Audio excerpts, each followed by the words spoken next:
Okay, everybody.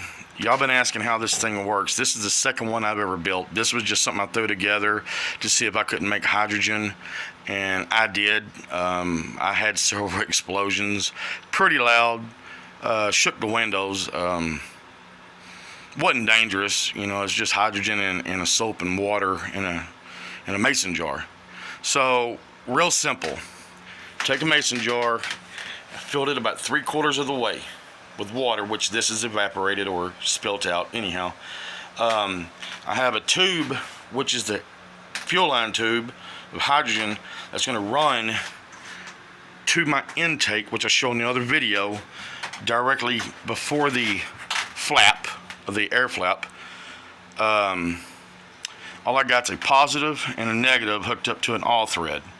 I got a spike T or a spike L, which is where the fuel comes up, and I like using a washout cap on a 4-inch because it'll collect right here in this square, and there's no water that's going to come up. It'll be all hydrogen. It's going to come down and feed into there.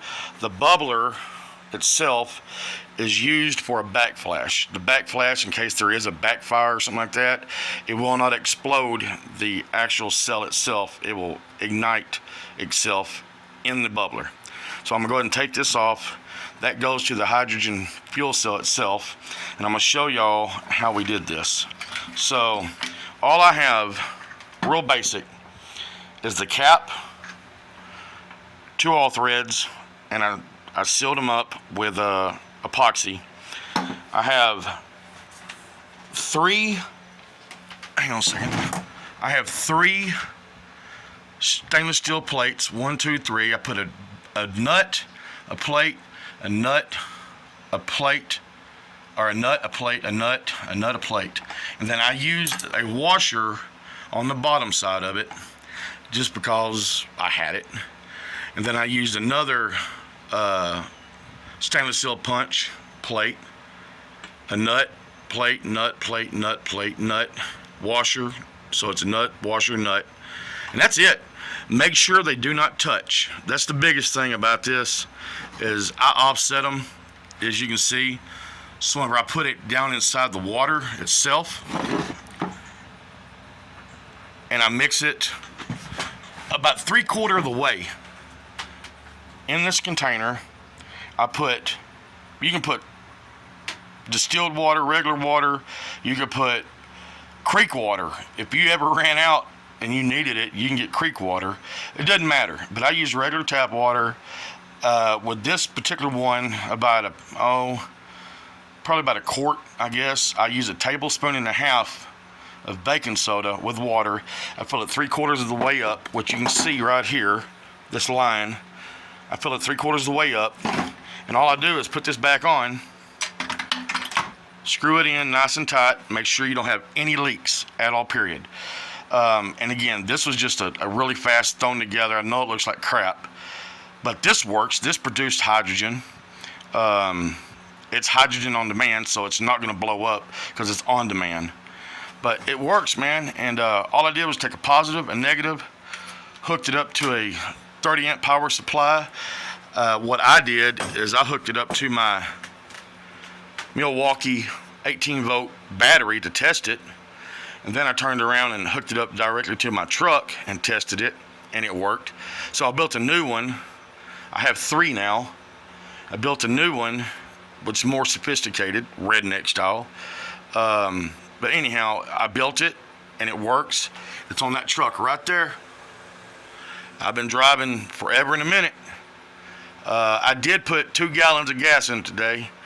I was trying to see if I can move my gas gauge. It does work. People say it doesn't work, but it does.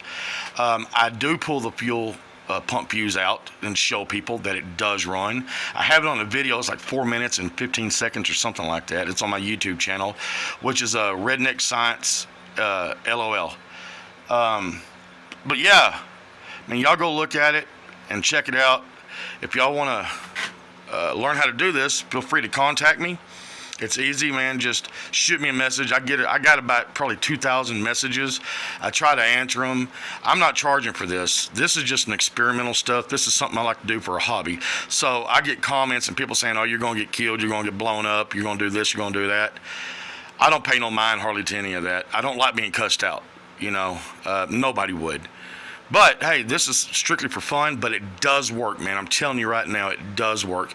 I'm going to post some videos this afternoon of me driving my truck on E, going into town on E, leaving back on E with my hydrogen system hooked up. I pulled the fuse on it to let y'all know because I didn't have enough back pressure on it. So it ran for probably 30, 40 seconds and started sputtering. That is proof that I pull the fuse out and that it does run.